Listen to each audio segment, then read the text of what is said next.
So you brought sun. It's good. Yeah, the weather's been great since I've been here. So, are you planning on releasing this interview, or can I release the interview? Because it's very unexpected. I was hoping to ask you to do a sit-down interview, but this is actually the perfect location to do it. So I'd be happy to release the interview in full if you allow me to. I don't know. I think that our teams will speak about it. Yeah, how to do it. You will make discussion. I think. Yeah. But you didn't want to sit. You want to walk or something. No, this is perfect. I said this is perfect. Actually, the location's great. So. How was the trip to Kiev, by the way? The trip? Yeah. It was very long. Very long, yes, true. Because there's no airspace.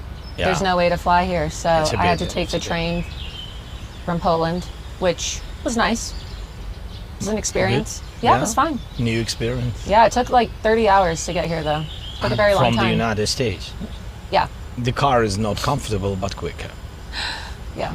So it was fine. It was a good experience.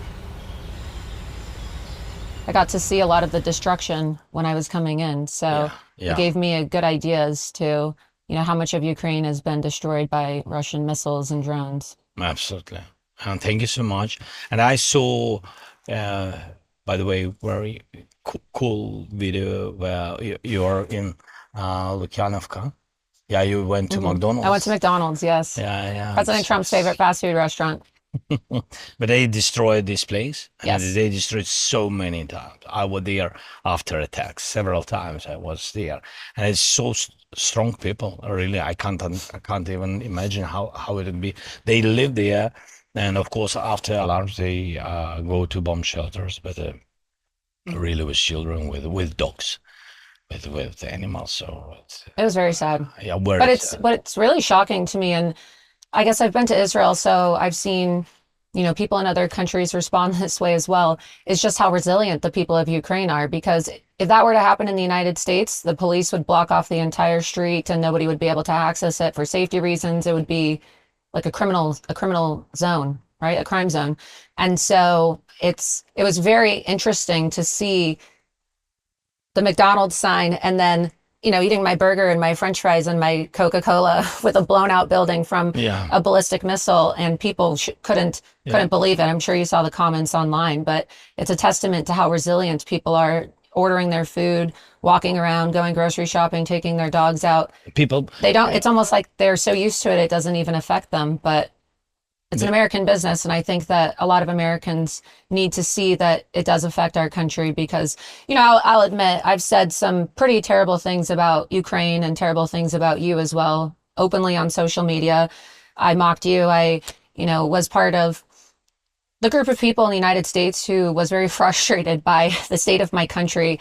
I'm a Republican, I'm not a Democrat, and so I was very unhappy with the United States sending billions of US tax dollars to Ukraine when our own country is suffering. And so if you could please explain to the American audience, how is supporting Ukraine with US tax dollars America first? And what are the benefits of the United States supporting Ukraine and recognizing the struggle of the Ukrainian people as a struggle of America's future? Thank you very much. First of all, about your McDonald's. So it's important first, it was always for me very important.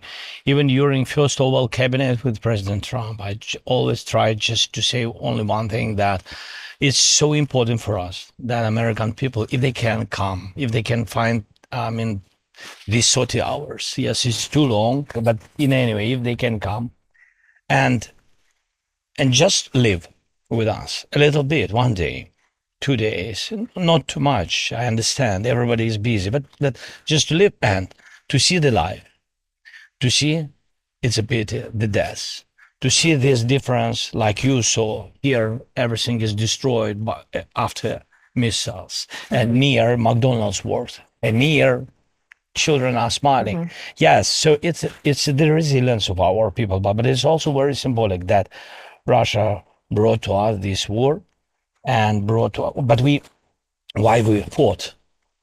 The answer with this situation with McDonald's, the answer about all the war is that we are not ready to die. That even after attacks, we we want to survive. That's all. We love where we live, with the people whom we love, kiss, and and our children. And this is our resilience. Resilience because we love the life. Hmm. Yeah, maybe it's not. In today's world, maybe it's very, how to say, primitive. Right. Yeah, values. Huh? Naive, sorry. Yeah, maybe it's naive, but it's true. And that's why Russia was surprised and the world was surprised Right. why we joined it and defend it. No, because we defended our homes. Right. It's not about, big, Well, and we can hero appreciate your things. desire to, protect yourself and proclaim your right to survive and exist as a people. Yeah. But what do you say? What is your message as the president about of money. Ukraine to the people of America who are also just trying to survive? We have nearly $40 trillion of debt in our country. Americans are still trying to recover from Bidenflation. We have closed borders now, but we had an invasion of our country, over 25 million illegal aliens who came in. There's an estimated 100 million foreigners, right? 65 million illegal aliens, and over 50 million people who could qualify for deportation living in America, driving up the cost of living. And I think when Americans are struggling to put gas in their cars and pay for food for their children, they want to know, why should I care about funding Ukraine? Why should I send my tax dollars overseas? So if you could explain to the Yes, of viewers course. how protecting Ukraine ultimately protects America in the long term. At the very beginning of the war, nobody was with us, really. With all respect to partners, I mean, it's their internal decision to support or not. It's true. We began the war. Before the war, we didn't have any kind of weapon, any money from the United States. It's understandable. I mean, it's okay. No question. When we defended, when everybody in the world understood that Russia will not stop with Ukraine.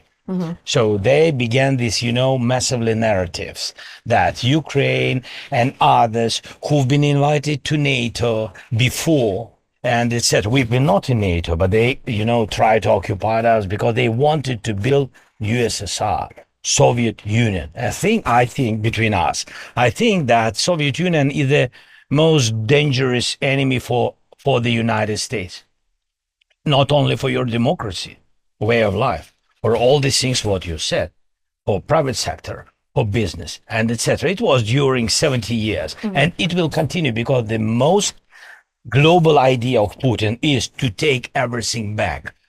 Soviet Union, republics who've been in Soviet Union, past Soviet Union republics, and also Europeans. Of course, not the United States. It's far from away, but the United States has business in Europe, influence, and etc. It's a global war.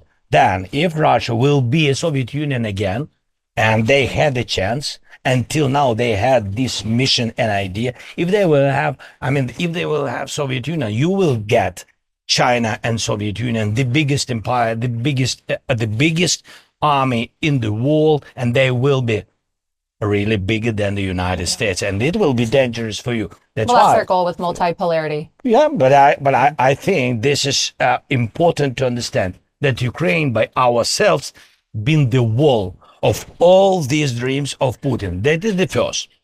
This is during first period, and we've got money from the United States, but we've got it's not about money, it's weapon, but it's money. In any way, it's expensive for you and expensive for Europe, but you paid for this wall. The second point, of course, with all the things about how to say freedom and etc. I'm not speaking, and not even speaking about all these values, which are also very important. But there is a practical way. This is the wall. You paid the wall, and that's why they can't get USSR again. This and be the biggest enemy for the United States. The second point, nuclear weapon, nuclear enemy. The second point is after Biden's